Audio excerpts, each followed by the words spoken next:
Good morning and welcome to Mission Control Houston and a new week of the International Space Station Update Hour.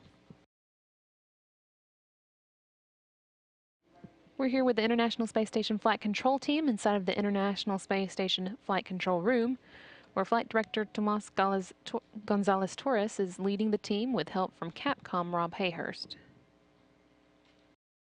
On board the space station, the 3 members of the Expedition 35 crew are more than halfway through their day, which began early for 2 of them. Commander Chris Hadfield of the Canadian Space Agency and NASA flight engineer Tom Marshburn both started their day yesterday, our time, at 10 p.m. Central, in preparation for tomorrow's activities with the SpaceX Dragon, while Russian flight engineer Roman Romanenko stuck to the regular 1 a.m. space station wake-up time. That was video there of some of the Dragon preparations. Marshburn, Hadfield, and Romanenko launched to the space station on December 19th in their Soyuz TMA-07M, which they then docked to the station's Rosvet module on December 21st. That puts them on their 97th day in space and their 94th day at the space station.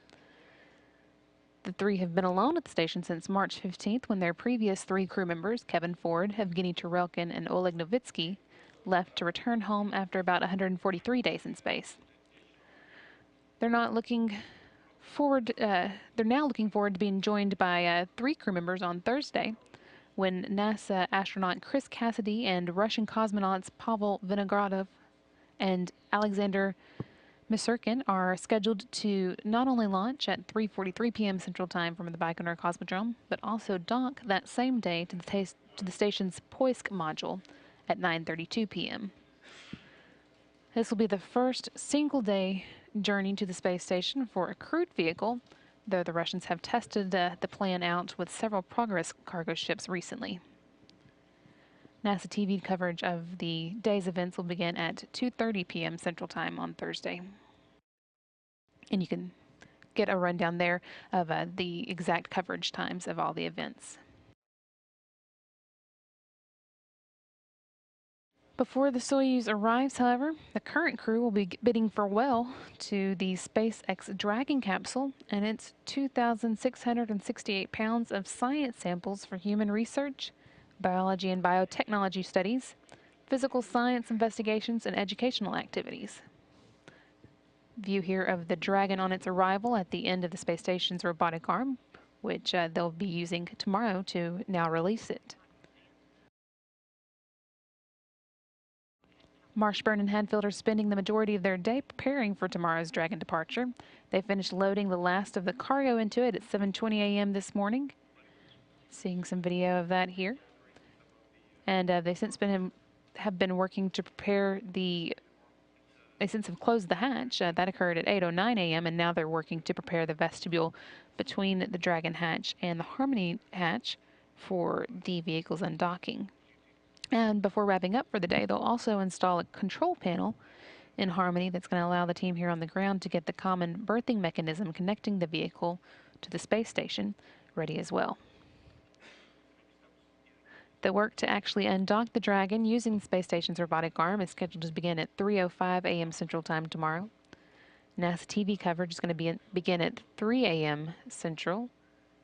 And then Hadfield and Marshburn will be using the robotic arm to release the Dragon at 5:56 a.m.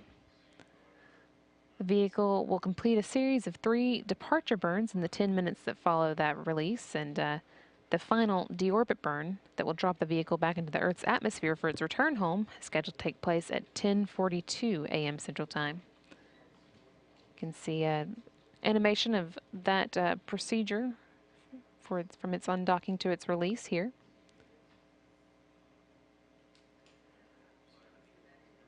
Again, that deorbit burn scheduled to take place at 10:42 a.m. Central Time, and that's going to lead to a splashdown landing at 11:34 a.m. Central, about 246 miles off the coast of Baja, California.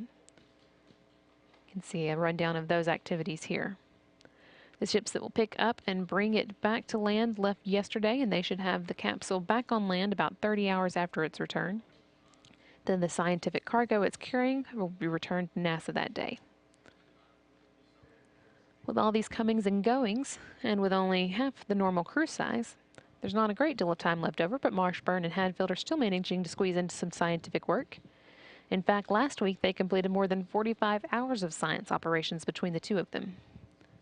Over the weekend, Hadfield spent some time preparing the CSLM-3 experiment for return to Earth. The full name for that investigation is the Coarsening in Solid Liquid Mixtures 3 experiment. It studies the growth and solidification processes of lead-tin solid liquid mixtures that contain small amounts of tin branch-like structures. The final run of that experiment was completed last week. And right before bedtime today, both Hadfield and Marshburn will do some work on the reaction self-test experiment, which allows crew members to monitor the daily effects of fatigue on their performance at the space station. That's what's been going on in space today, and this is Mission Control Houston.